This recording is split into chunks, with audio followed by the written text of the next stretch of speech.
Ah, Paris.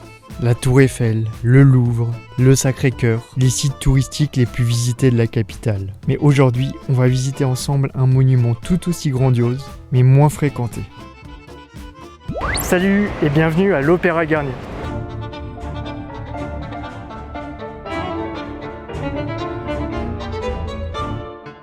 La construction de l'opéra a pour origine un drame, puisque Napoléon III est visé par un attentat en 1858 dans l'unique opéra rue Le Pelletier.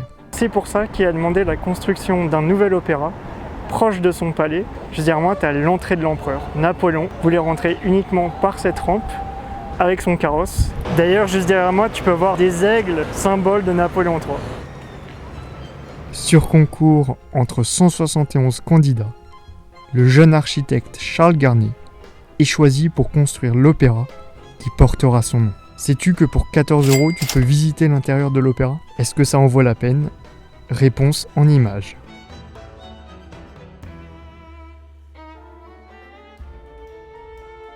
Une fois à l'intérieur, tu peux admirer le grand escalier.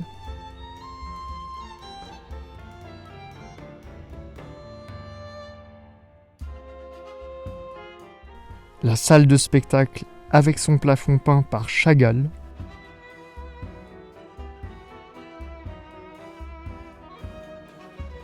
Et ses différents salons, dont le magnifique grand foyer inspiré par la Galerie des Glaces de Versailles.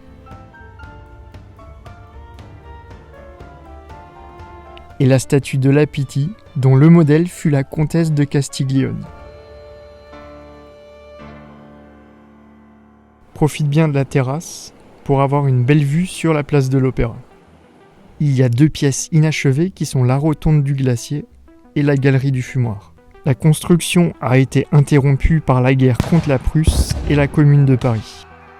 L'opéra est inauguré en 1875 sous la Troisième République. Le bâtiment est de style éclectique. À l'extérieur, tu ne peux pas louper les statues dorées, harmonie et poésie. Et Apollon qui fait office de paratonnerre. Tu peux voir juste en haut de la façade 2 lettres, la lettre N pour Napoléon III et la lettre E pour Eugénie. Tu peux voir aussi des statues de compositeurs en décoration. Il y a aussi des statues à thème. La poésie, la musique, le drame lyrique et la danse. Cette dernière, trop scandaleuse pour l'époque, fut bombardée à l'encre. L'extérieur est aussi entouré de 60 luminaires variés, dont les cariatides, qui marchaient au gaz. Derrière moi, tu as l'avenue de l'Opéra, qui a été terminée sous la Troisième République. C'est la seule avenue de Paris sans aucun arbre. Et ça a été la première avenue avec l'électricité. Ici, on se trouve vraiment dans le quartier le plus moderne, il y a 150 ans.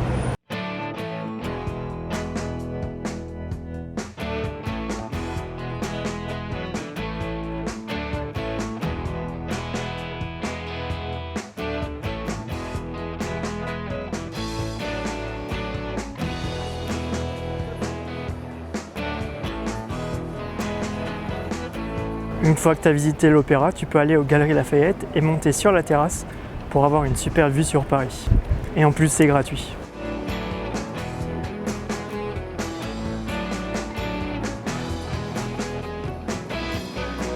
Proche de l'opéra, tu peux t'arrêter sur la place Vendôme.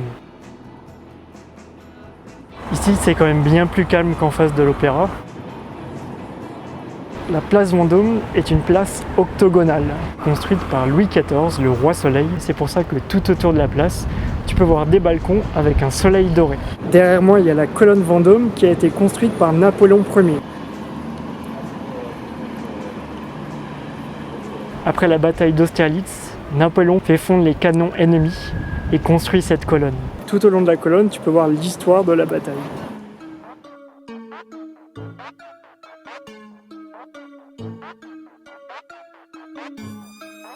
Juste là, je te montre un lieu assez insolite que peu de gens connaissent à Paris.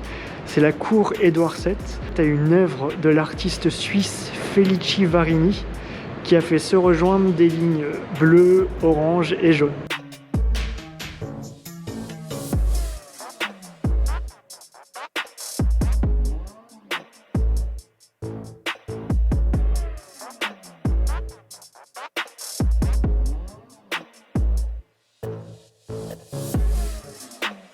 Coucou, donc très proche de l'Opéra, tu as l'église de la Madeleine. Je sais pas si tu es déjà allé en Grèce, à l'Acropolis. Je trouve que ça ressemble vraiment au Parthénon.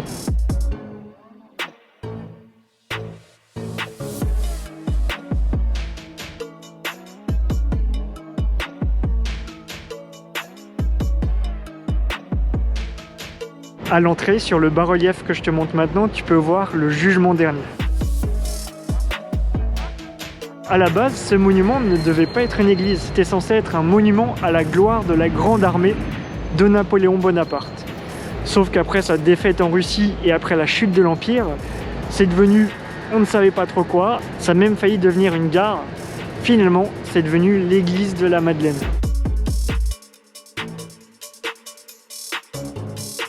En haut de ces marches, c'est un super spot pour avoir une belle vue sur la rue Royale qui va jusqu'à la Concorde.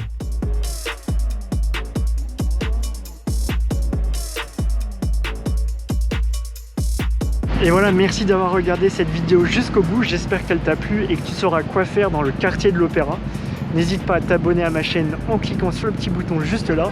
Et je te dis à bientôt pour une nouvelle vidéo.